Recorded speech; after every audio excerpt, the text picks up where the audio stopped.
Bismillahirrahmanirrahim. Assalamualaikum warahmatullahi wabarakatuh. Waalaikumsalam warahmatullahi wabarakatuh. Sahabat beriman dan para pemirsa dimanapun berada, kita jumpa lagi di Ustadz Danu Official Channel. Semoga kita semua dalam keadaan sehat dan lindungan Allah Subhanahu wa Ta'ala. Sahabat beriman, saya sudah bersama guru kita Pak Ustadz Danu. Assalamualaikum Pak Ustadz. Waalaikumsalam warahmatullahi wabarakatuh. Sehat Pak Ustadz? Alhamdulillahirabbil alamin. Assalamualaikum Bang Haji. Waalaikumsalam Pak Tung. Sehat? Alhamdulillah. Alhamdulillah. Sahabat beriman dimanapun berada, kali ini memang agak berbeda situasinya karena kita lagi berada di sebuah taman di Tebet nih, sahabat beriman ya. Kita akan ngaji lagi bersama guru kita Pak Ustadz Danu. Mudah-mudahan nanti bisa bermanfaat untuk meningkatkan keimanan dan ketakwaan kita kepada Allah Subhanahu wa Ta'ala. Pak Ustadz, saya ingin bertanya Pak Ustadz. Mudah-mudahan nanti ini bisa menguatkan keimanan saya juga secara pribadi. Sebenarnya untuk apa sih kita hidup di dunia itu Pak Ustadz? Karena kok yang saya rasa ya, itu kok agak berat sekali dihubungkan dengan yang harus dilakukan, yang kemudian nanti ada kehidupan lain lagi setelah di dunia ini. Jadi bagaimana sebenarnya ini tujuan kita hidup di dunia ini Pak Ustadz? Mohon pencerahannya Pak Ustadz. Ya, sebelumnya bismillahirrahmanirrahim. Assalamualaikum warahmatullahi wabarakatuh. Jadi seperti yang tertulis dalam Quran, memang keinginan Allah menciptakan manusia itu memang dari Allah aja.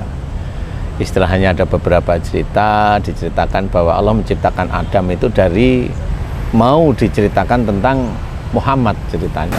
Oh, Seperti itu. Jadi karena nanti titik akhirnya itu pada Rasul kita yang tercinta nih, Muhammad Sallallahu Alaihi Wasallam. Jadi diciptakanlah Adam dahulu. Nah, diciptakan Adam, kemudian urutannya jelas nanti gitu. Cuma memang walaupun Allah tahu dengan diciptakannya Adam itu dikasih nafsu yang seperti saat ini, nafsu manusia itu mirip-mirip ya. Itu Allah juga tahu sebenarnya. Nah, akhirnya banyak hal yang diceritakan tentang akhirnya pembeda antara manusia dengan malaikat, dengan setan, dengan jin itu diceritakan. Kemudian disitulah mulai ada benturan. Kalau malaikat disuruh sujud pada Adam mau, kalau iblis pada waktu itu tidak mau karena merasa hebat, merasa diciptakan dari api. Jadi titik-titik itulah mulai muncul sampai saat ini. Iblis dengan anak turunnya setan dan sebagainya itu akan menggoda manusia. Nah, itu salah satunya masuk di dalam nafsunya manusia. Nah, diciptakannya manusia atau apa tujuan hidup kita sebagai manusia itu sebenarnya kembali sama seperti ini. Kalau Adam dulu itu diciptakan gagal, akhirnya diturunkan ke bumi.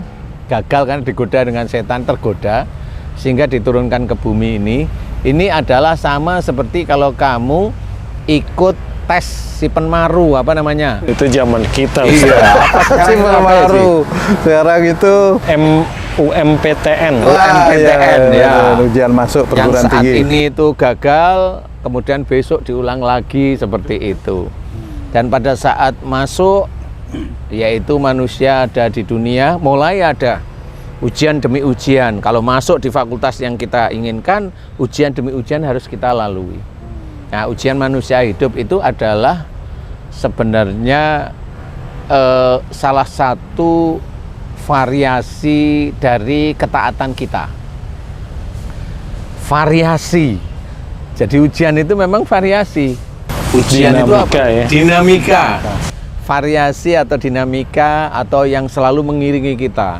Ada ujian yang namanya musibah. Musibah itu bisa aja kecelakaan, tidak nyaman, sakit dan sebagainya, tidak punya harta, tidak punya anak. Semua itu ujian yang bentuknya bisa aja itu musibah. Kemudian ujian yang menyenangkan hati, ya dapat rezeki, dapat suami yang soleh, dapat istri yang soleha, dikasih anak, keinginan punya anak laki dikasih, keinginan punya anak pandai dikasih. Nah, ujian-ujian seperti itu melalaikan juga sebagai manusia. Nah, itu salah satu atribut nanti manusia itu takwa enggak pada Allah Ta'ala. Jadi untuk menjadi lulus itu ibaratnya nanti dihisab itu yang perbuatan baik dan perbuatan buruk itu saling mengurangkan istilahnya. Kalau banyak perbuatan buruk berarti ya ya nanti ini muslim ya, yang muslim banyak perbuatan buruk ya bisa aja dia nggak masuk surga, bisa aja, haknya Allah. Kalau memang baiknya hanya sedikit, buruknya banyak, ya gimana itu kalau istilahnya innal hasanati yudhibnas sayyi'ah.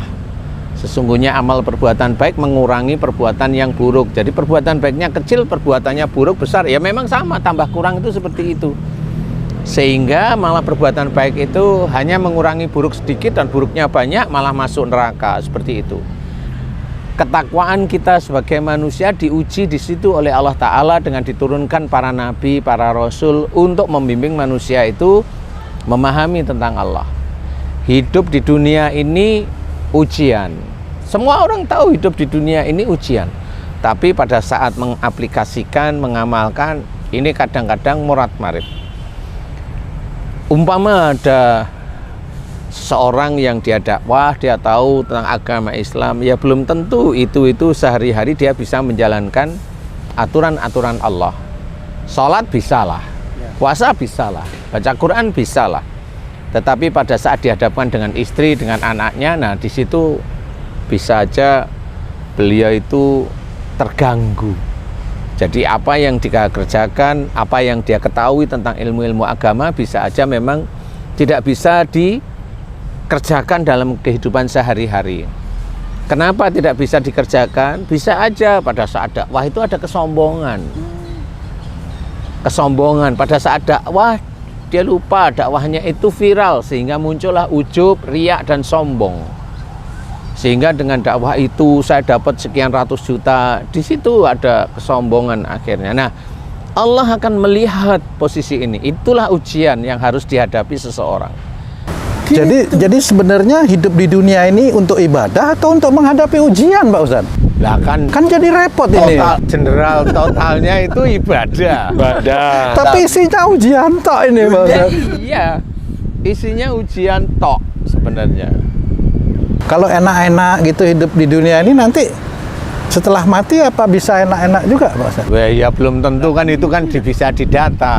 Malaikat kan ada raqib sama atid yang kata para alim ulama itu ada di kanan raqib, kiri atid, itu kan nyadat setiap detiknya. Apa yang dia pikirkan, apa yang dia inginkan, itu betul-betul dicatat oleh malaikat raqib dan atid. Sehingga nanti catatan Allah itu sangat jeli. Dia melakukan apa aja jeli. Nah, disitulah nanti orang yang bisa aja hidup di dunia, kemudian dia itu bergelimang harta, dia itu sedekah, tapi sedekahnya dia itu hanya untuk meningkatkan popularitas atau meningkatkan fulusnya, itu tetap malaikat itu paham. Yang mana dia untuk lillahi ta'ala, yang mana untuk mendapatkan fulus, mendapatkan uang, itu dilihat. Walaupun dia itu viral, Allah tahu itu viral hanya di dunia. Di akhirat tidak ada viral-viralan. Mana yang lillahi ta'ala? Lillahi ta'ala berarti ada jalan untuk menuju bahwa dia itu terlihat taat pada Allah. Disitulah ujian dimulai, ujian demi ujian itu dimulai terus-menerus. Nah, inilah hati-hatinya kita. Makanya kita juga memahami wadhkurullaha katsiran la'allakum tuflihun, dan banyaklah ingat kepada Allah agar kamu beruntung. Banyak ingat kepada Allah Ta'ala setiap detik, mau ngomong, mau mikir, mau ngerjakan sesuatu itu selalu ingat Allah. Kalau kita disenggol, nggak usah marah. Kalau kita difitnah, biarin aja. Serahin sama Allah. Tahu kita difitnah. nggak usah klarifikasi, biarin aja. Apalagi yang fitnah itu orang yang tahu agama, biarin aja. Dia tahu agama kok, tahu secara teori. Tetapi kalau dia fitnah, dia juga sama, mulut, otak, hatinya dia nanti akan di cross check dia. Itu saudaramu, kenapa kamu fitnah di tiap kamu ada di taklim, kamu fitnah dia. Tiap kamu di taklim, kamu fitnah dia. Kamu di taklim, kamu fitnah dia. Kamu sebarkan fitnah itu.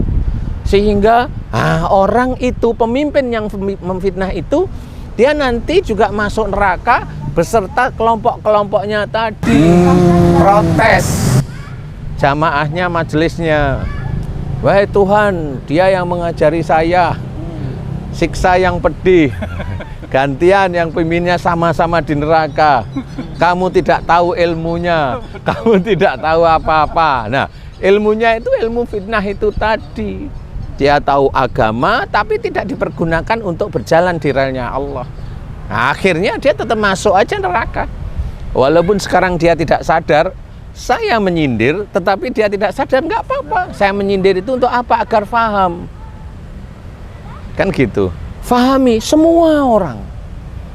Termasuk nanti mamanya ada orang dia kerja di jalan, dia jadi owner, owner kontraktor. Kemudian apa yang dia lakukan? Dia kaya, dia punya Mercy, semuanya Mercy, Maybach, apa itu ya? Kan gitu ya, yang paling tinggi itu ya.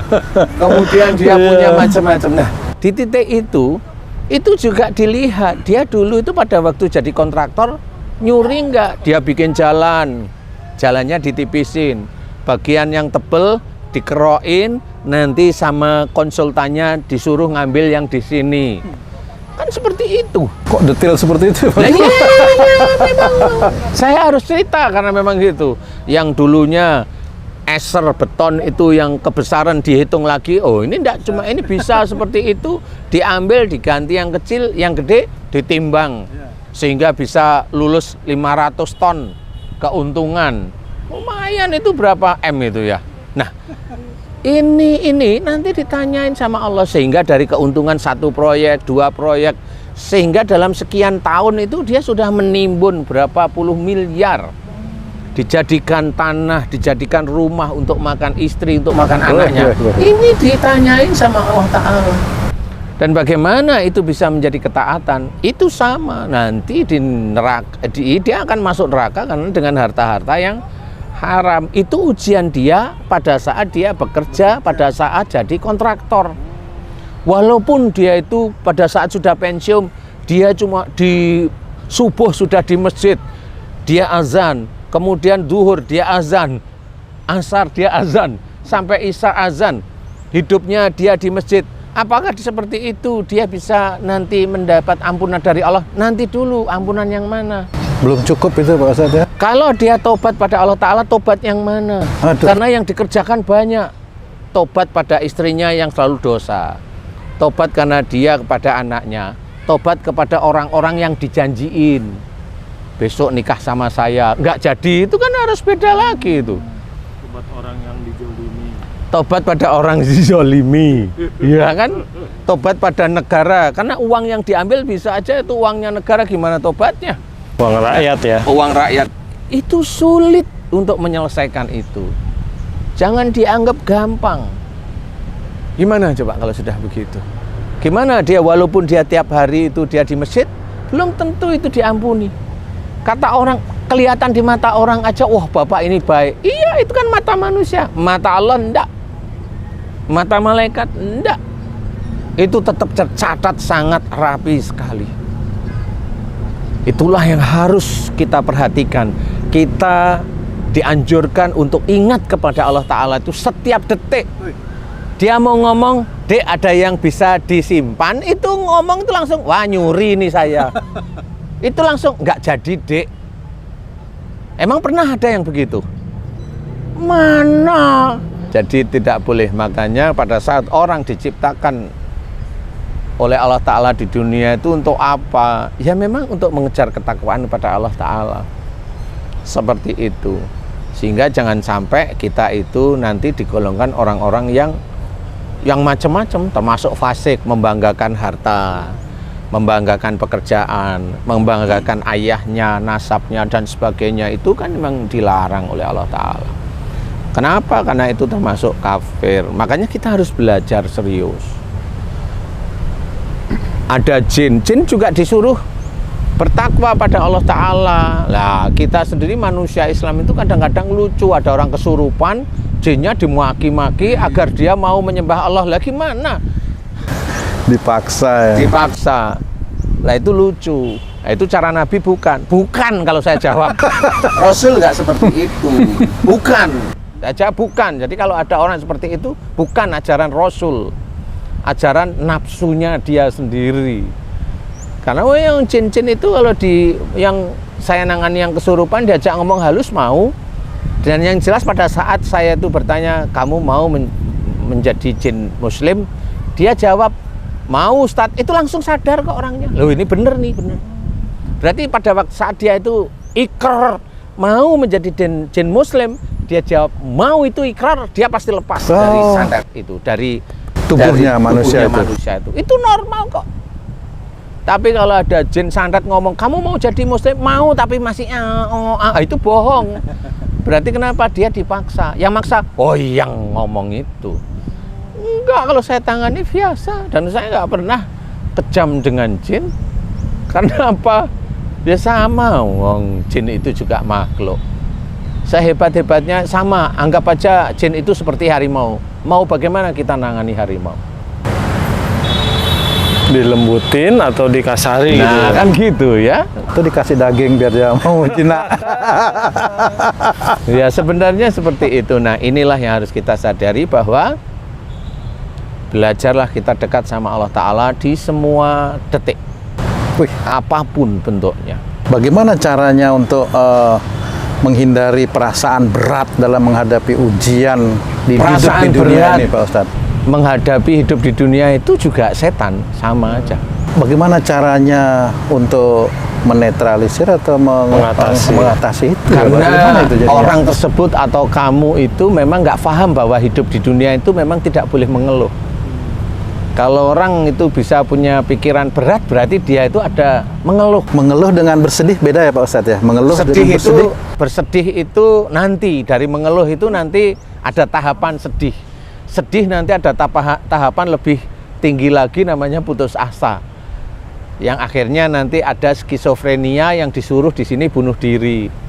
Yang akhirnya sering kedapatan orang loncat dari apartemen, itu salah satunya skizofrenia itu. Seperti itu. Mengeluh itu termasuk nafsu juga. Nafsu. Berarti nafsu itu yang harus ditekan seperti itu. Iya, memang yang salah satu peperangan yang tersulit itu kan perang terhadap hawa nafsu. Cara awal, cara mudah awal pertama kali untuk bisa menekan nafsu harus seperti apa? Pertama kali harus belajar agama dengan baik dulu. Ilmu agama harus tahu dulu. Nah, baru kemudian dijelaskan titik ini nafsu, kemudian nafsu ini akan berhubungan di pekerjaanmu, di rumah tanggamu, di lingkunganmu. Nah, di situ harus dijelaskan. Kalau enggak hanya cerita aja nafsu itu adalah setan, nafsu jelek itu adalah setan. Ya ngomong aja semua orang juga tahu, anak SD pun tahu. Betul. Kan enggak dijelaskan nafsu yang bagaimana. Sehingga orang keluar dari majelis itu ya masih aja begitu. Coba saya tanya, dulu waktu kamu masih aktif kerja, kan banyak kajian-kajian. Banyak ya? Ya betul Pak. Mana yang ingat? Nggak ada. Nggak ada. Nggak tahu yang mulia. Ya. Mana yang ingat? Enggak. Karena kajian yang diberikan itu nggak berhubungan dengan kerjaannya, jadi lebih mengutamakan kerjaan waktu itu ya Pak Ustadz ya, sehingga nggak ada yang Iya, rata-rata kalau orang-orang pendakwah, rata-rata, nggak semua orang pendakwah itu kalau sudah dimintain ngisi di instansi, biasanya mengangkat instansi. Lawang dibilang itu yang penting kita sudah sholat pasti jaminannya surga. Lagi mana lagi kan sudah, yang penting kan sudah sholat. Ini itu kan memang Ya waktu jangan, ya sholat itu tidak menjadi patokan, tetapi boleh walaupun tidak salah. Kalau ini kan ada dalam Quran, celakalah orang Iya, yang betul. sholat. Iya. Kalau dia sehari-hari menghardik Anak yatim. anak yatim, tidak memberi makan orang-orang miskin, lah kan jelas. Ya itu berarti sholat itu tidak menjadi jaminan. Berarti ada disuruh oleh Allah Ta'ala berbuat baik. Makanya kita harus, sehingga pada saat orang itu atau kita itu sudah sholat, nggak ada kesombongan. Karena oh ya saya belum banyak memberikan nafkah pada saudara saya, kan seperti itu.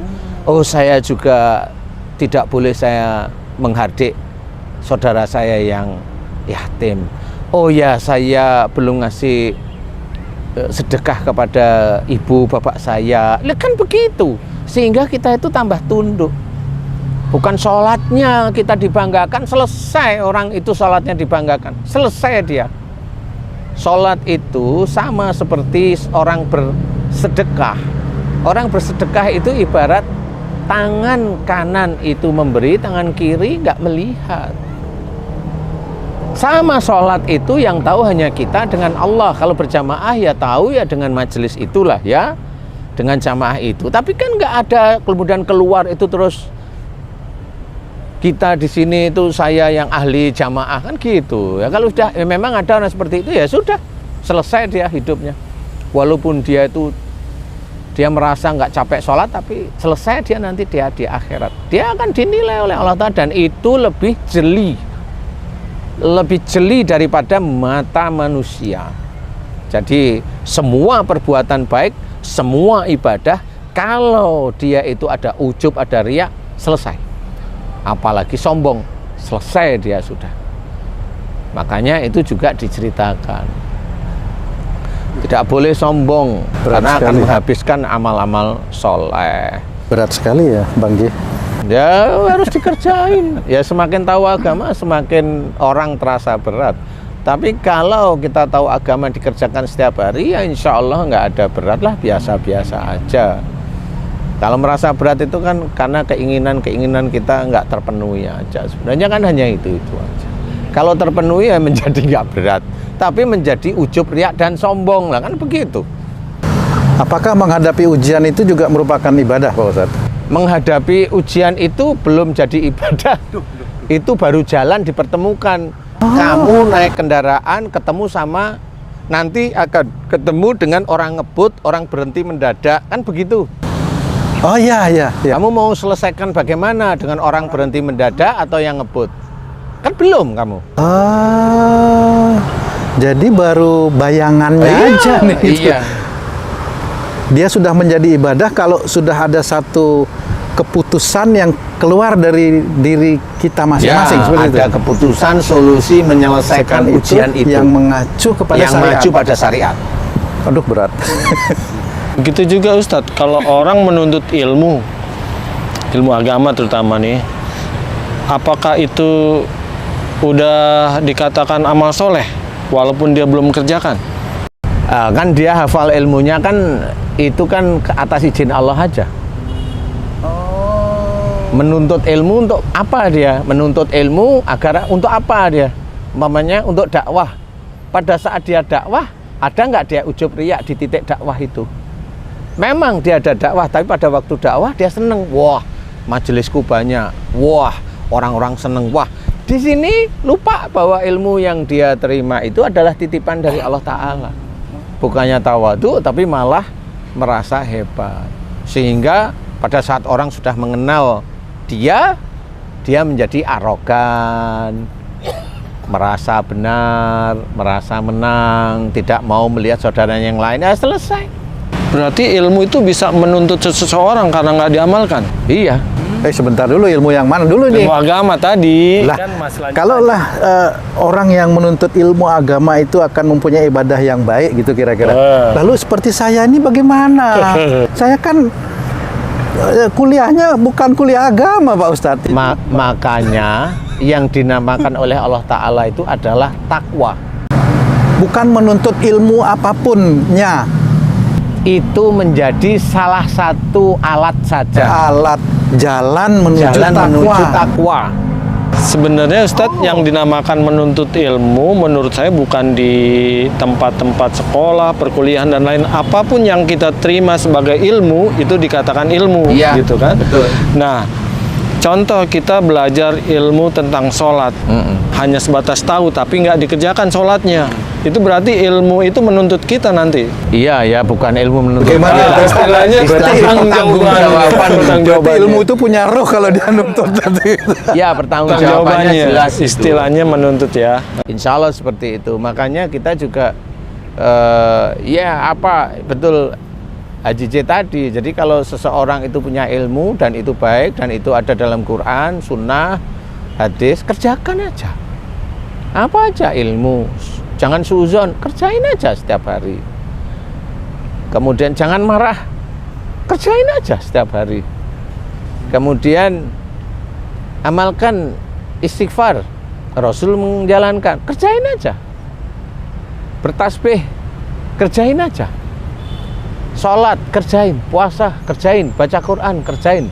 Baca Quran itu kan tidak cuma bacanya, artinya itu yang kita perlukan, itu juga artinya itu. Sehingga kita ngerti, sehingga itu akan menjadi amal nantinya. Nah, Ada cerita tentang Fir'aun. Lah, kita harus mempunyai ilmu jangan seperti Fir'aun. Tapi kita sering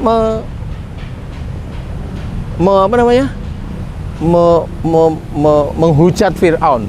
Padahal kita sendiri ada, manusianya itu sendiri ada sifat-sifat Fir'aun. Kalau Fir'aun merasa dirinya Tuhan, manusia apa? Loh, banyak. Manusia itu kalau sudah ngomong dia itu dulu kalau nggak saya tolong, lah itu dia sudah menuhankan dirinya. Sama. Pak Ustadz, kalau saya mencoba untuk memahami dan mencoba untuk menjalankan apa yang Pak Ustadz sampaikan, apakah saya sudah termasuk dalam golongan orang yang belajar agama, Pak? Iya, belajar Alhamdulillah. seperti itu. Karena memang belajar itu harus mendengarkan, kemudian difahami. Jadi belajar itu memahami, kemudian diaplikasikan setiap hari. Kalau hanya cuma lewat, ayat Quran itu hanya disampaikan, biasanya lewat karena jarang dijelaskan. Walaupun ada sih yang jelasin teman-teman dakwah itu, tapi jarang, hanya lewat aja, ya sudah. Termasuk merugi, walaupun yang diberikan adalah ayat-ayat Allah sebenarnya. Nah, itu merugi. Kenapa? Karena dia menjelaskan pada jamaahnya hanya sekedar lewat. Malah yang mantap didengarkan jamaahnya malah yang lucu. Yang malaikat nggak bisa bikin kunci pintu, tidak bisa bikin anak kuncinya, seperti itu yang lucu. Nah, itu yang terekam oleh para jamaah, sehingga pada saat dia melemparkan ayat Quran nggak akan digubris, karena jamaahnya, mindset jamaah itu juga tergantung hati. Kalau memang dia mau belajar kepada ustadz yang baik, dia akan ditunjukkan oleh Allah Ta'ala kepada ustadz yang baik. Tapi kalau dia hanya cuma ustadz yang lucu itu seperti dagelan, ya orang yang datang ke situ ya ingin melihat dagelan Islam. Tidak mempunyai nilai ibadah jadinya, Pak Ustadz ya. Ya, Di hadapan bisa Allah aja. ya, di hadapan Allah. Kalau mamanya dinilai dari semua yang dia sampaikan, ya bisa aja ada satu yang, Minus jadinya, Pak Ustadz ya. ada satu dua yang ibadah tapi banyak yang enggak, ya rugi. Walaupun viral, viral itu kan di dunia. Dan viral itu di dunia dia sombongkan. Nah, selesai sudah. Gitu-gitu aja cara menilai. Sehingga kita mau cari viralnya atau cari orang itu mendengarkan, bisa paham tentang surga itu bagaimana, menuju surga itu bagaimana. Itu yang sulit. Apakah itu bisa dikatakan juga bahwa ruginya orang-orang yang sholat ya, seperti yang menyampaikan seperti itu, Pak Ustadz? Ya, salah satunya Salah satu bisa ya. aja. Masya Allah, Karena Masya Allah. sholat itu hanya 5 menit. Iya, sudah gitu rugi lagi dengan perkataan yang Ya, salah seperti itu, Pak na'udzubillahi Ustadz, min ya. dzalik, Pak. Astagfirullahaladzim. Jangan seperti itu. Ya, mudah-mudahan manfaatlah. Wallahu a'lam. Ya, baik, terima kasih banyak Pak Ustadz penjelasannya tentang untuk apa kita hidup di dunia. Mudah-mudahan ini bisa bermanfaat untuk diri saya pribadi khususnya, ya Bang Ji. dan juga untuk para pemirsa dan sahabat beriman dimanapun berada. Sahabat beriman dimanapun berada, demikian tadi penjelasan dari guru kita Pak Ustadz Danu. Mudah-mudahan ini bisa meningkatkan keimanan dan ketakwaan kita kepada Allah Subhanahu wa Ta'ala, dan kita jangan pernah lengah atau jangan pernah terbuai oleh ujian-ujian yang enak, yang tidak enak. Tetap kita harus semangat mengacu kepada syariat Islam. Terima kasih atas perhatiannya. Wassalamualaikum warahmatullahi wabarakatuh. Waalaikumsalam warahmatullahi wabarakatuh. Alhamdulillah.